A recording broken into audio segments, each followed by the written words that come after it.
Hello everyone.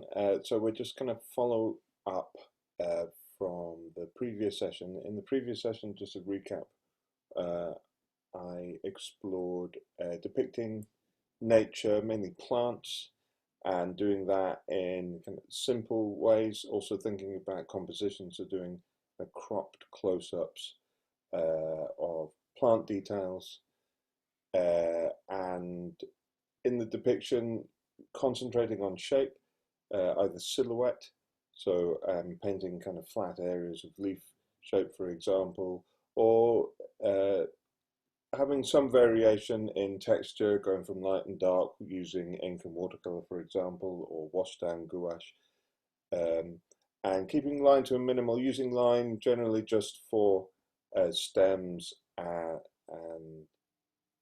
branches, uh, for example.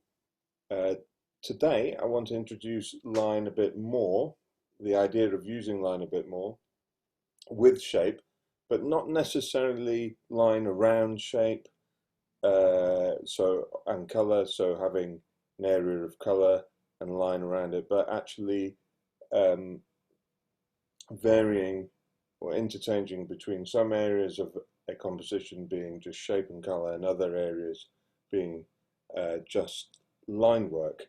So, for example, just harking back again to last sessions or in the last videos, uh, subject matter, plant structure. So this is the kind of thing I was looking at last week. And this week I'd like to look at using line work to define forms of your subject matter and maybe interchanging between the two, either separate elements being drawn in shape and color and other elements being drawn in line. And you can have an interesting kind of rhythmical play between which elements you choose to depict purely through shape and which through line. And it's just an interesting thing to, some of you might be used to uh, whatever composition you're creating being consistent in one kind of way that you're depicting things, whether you're, no matter what you're using, whether you concentrate on line or line and shade or just shape and blocking out, but actually that you can vary between uh, descriptive styles a little within the same composition. Okay, and it needn't be that one element, one part of a plant, one plant, for example, is done in line and one is done in shape. It could be you play with it, you have one form and actually interchange within that form. So, for example, with this plant, I've created a little pattern whereby as we go up the branch, some leaves are just colour, shapes of colour, and some done through line. So it can be fun. I hope it can be fun to just take a subject matter and think about how you might depict where you might use line, where you might use shade, where you might combine the two, and create a little rhythm of sort of jumping from one to the other, interchanging between one and the other. And there are other things that we can consider as well, where you use color, shape, and line together. Different textures of line, thick line, thin line, also fluid line, or maybe letting your brush dry and having a kind of broken up tapering line, for example. And I've just done a little composition of tomatoes here where I'm just trying all those different compositions, different ways of approaching depicting the subject. So here, just as we were doing last week, just simple flat color, maybe some light and darker color. Also washing down, I'm using gouache for this image, so washing down the gouache, very different kind of texture there. But then thinking about line, so a thin line with a little bit of dry, brush is dried and you get little strands coming, or a thicker line, like here, quite a bold line. This is actually doing the shape again, but with a brush that's drying, so you get those really interesting textures. And this one was begun with a gouache wash and then thicker gouache paint added on top. So all these elements, we could just concentrate on doing an entire image in any one of these styles. But what I'm suggesting this week is that you take some of these elements and put them perhaps in the same image. Okay, and here, for example, is a little another little composition I've created with that in mind. And a simple way of going about this, if we just ignore that I've done 6 tomatoes here and just have a look at, let's say we just do 2, that's a simple way to approach this, is take a subject matter, perhaps you've got a single subject matter, you draw it, depict it once, concentrating in shape and colour or shade or tone, and then depict it a second time where you depict it through line in some way, through the use of line, and just comparing the two. That's a simple, if you're wondering how do I start this, that's a simple way of beginning. And then, you could expand upon that in many different ways, and this is just creating a little pattern of tomatoes and interchanging between shape and line. Okay, but you could take proper composition, let's say create a still life composition whereby you play around with these elements too. So this is perhaps a little more conventional still life composition, but I've played around with how I'm depicting. These are clementines, and as you can see, played around with some of those elements again. So again, this is gouache, thick gouache. If you're wondering, process I did here, I just did the whole of clementine in the lighter orange first, and added the darker redder orange, and then added the detail in there, and just remembering for each layer to dry first before you add detail on top, unless you want colour to mix with the colour below before it's dried. So that's allowing it to dry first. Differently here, I put the darker colour down first and then put the lighter colour on tip here. So that's a great thing about gouache, because it's an opaque paint, being able to change around how you approach depicting each thing in terms of, do you put light colour down first, do you put dark colour down first? This approach, I've just gone whichever colour I'm going to use the most, I'm going to put that down first. So darker colour here because it's mostly in dark, lighter colour here because it's mostly in the lighter colour. And then I've started to play around with where I use line, where I don't use line, where I use shape, just in the leaves, and then in this shape. And it's worth just experimenting with it, and you will try it, and sometimes it works, sometimes it won't, but it will create maybe rhythms in your work that you haven't perhaps captured before, by suddenly shifting the way you're depicting something within the image. Okay, and just before you do that, you could just explore just taking something, perhaps something you depicted previously through shape, and just add line to it as well. So you could just try something simple to get started as well.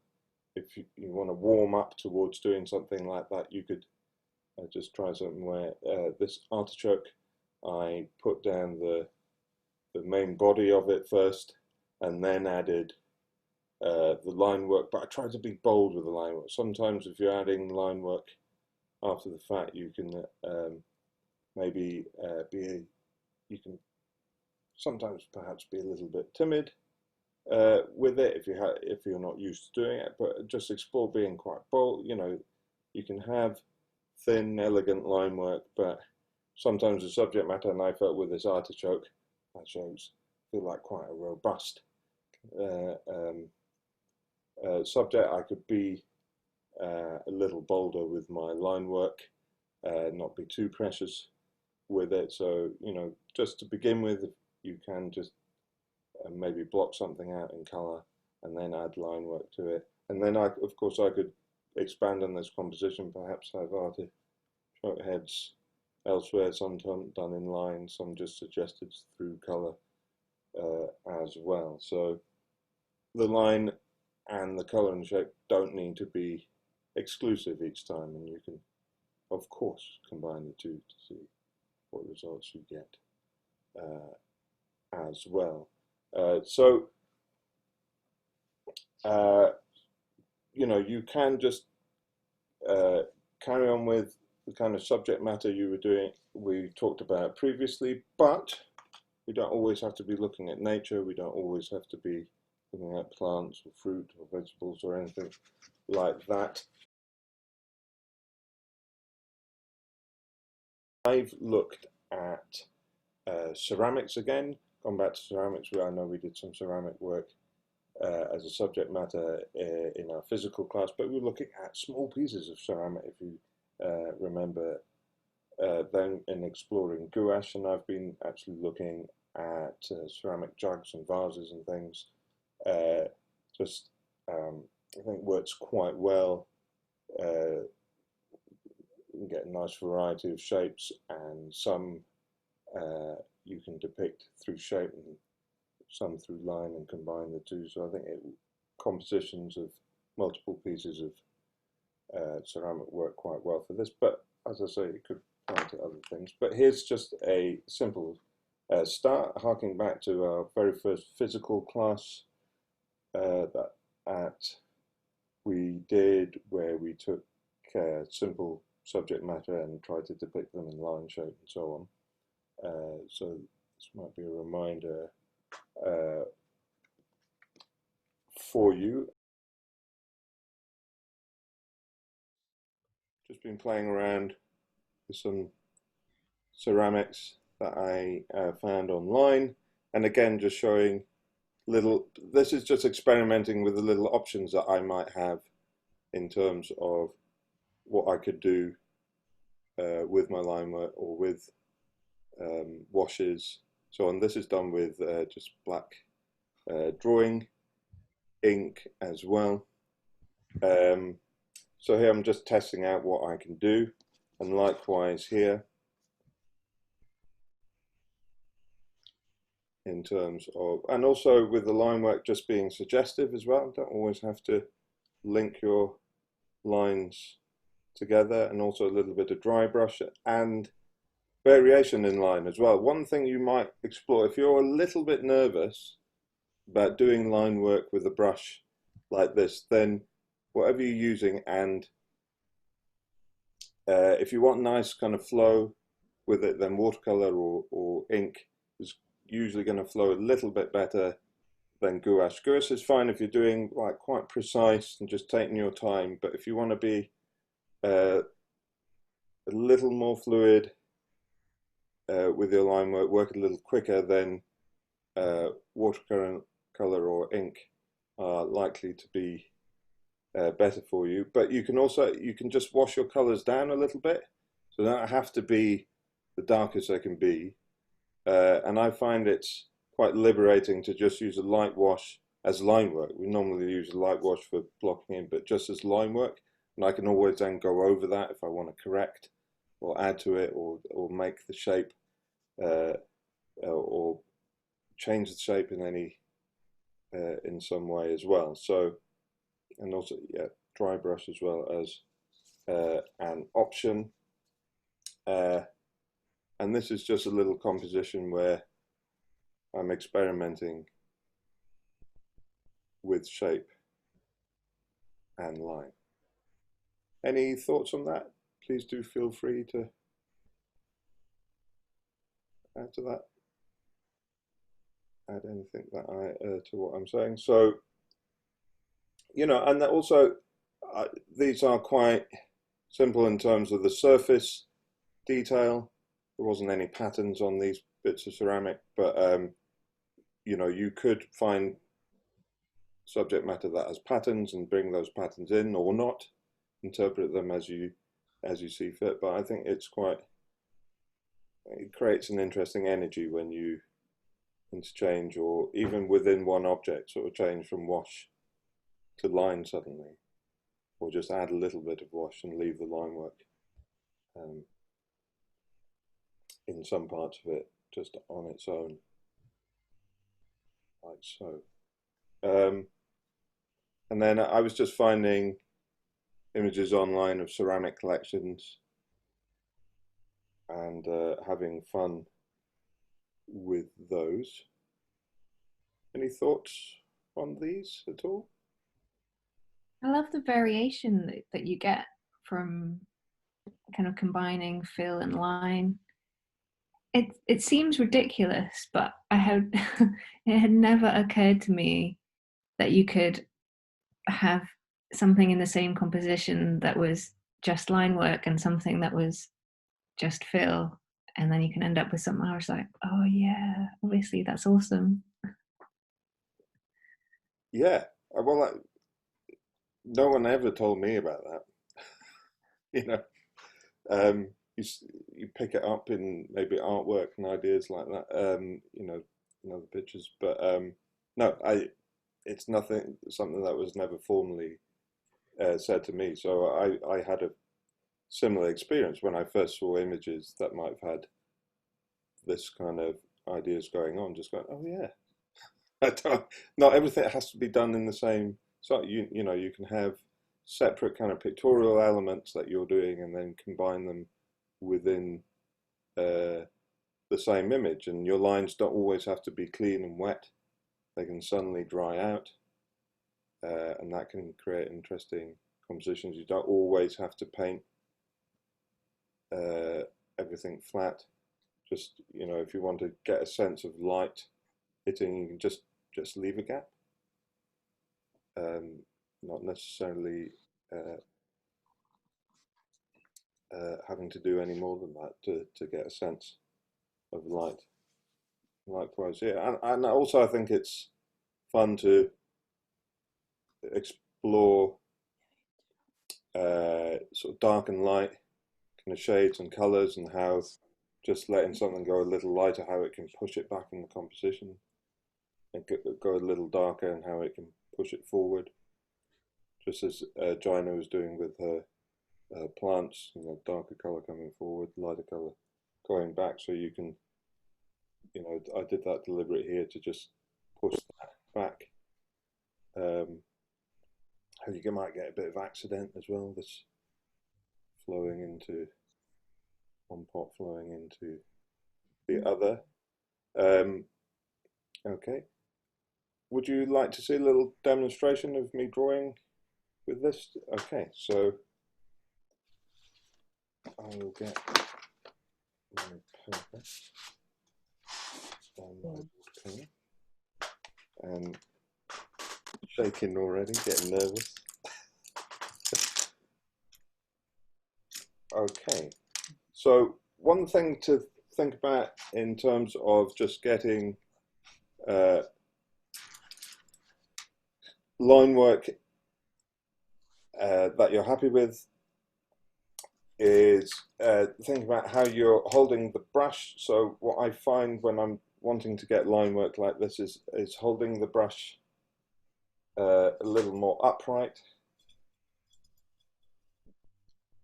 is helpful to me. So if I compare it to, I show you, so I'm using watercolor here, and for the types of things I've been doing there, where you've got this, variation of color and shade, I like to just have a palette where I've got lots of colors in there, and I'm not always sure what I'm picking up, just to add that little bit of element of chance to it as well.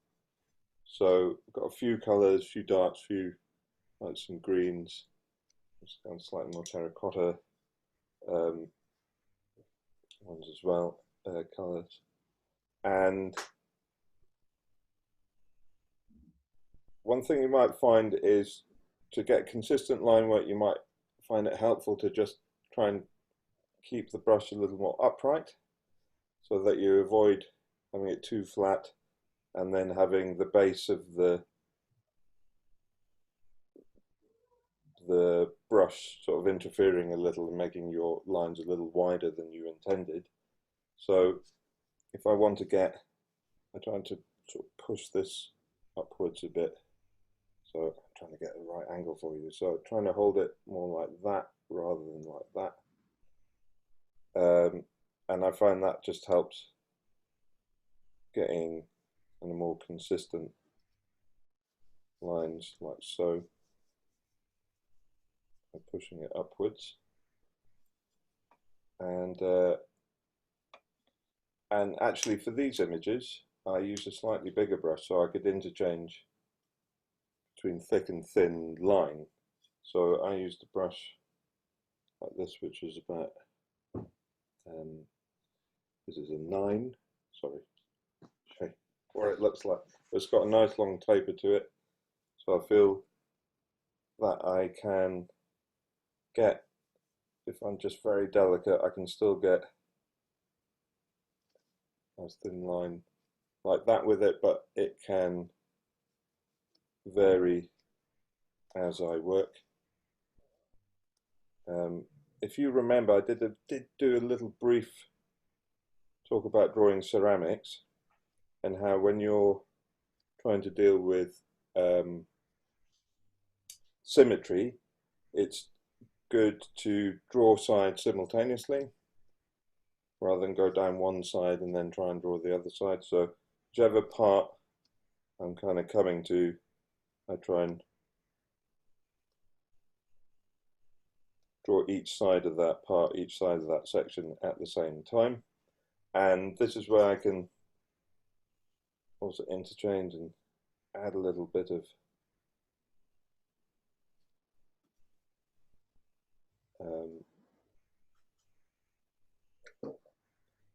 wash into there as well. And I'm going to even try and put a handle in this. I'm inventing this bit of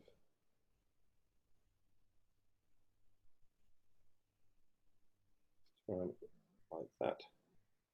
So your lines don't have to be absolutely perfect. There's a bit of wobble here and so on, but just with the lighter wash, because the colour's not too strong, I've got that confidence. If I want to, I can go even lighter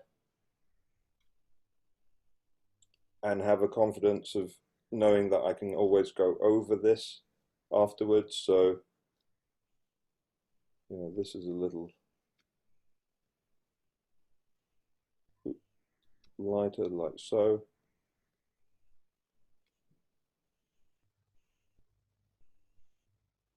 So if you're a little nervous with that, just wash your colour out a bit, and you can even go lighter again if you feel like it, and you might even go quite light and block something in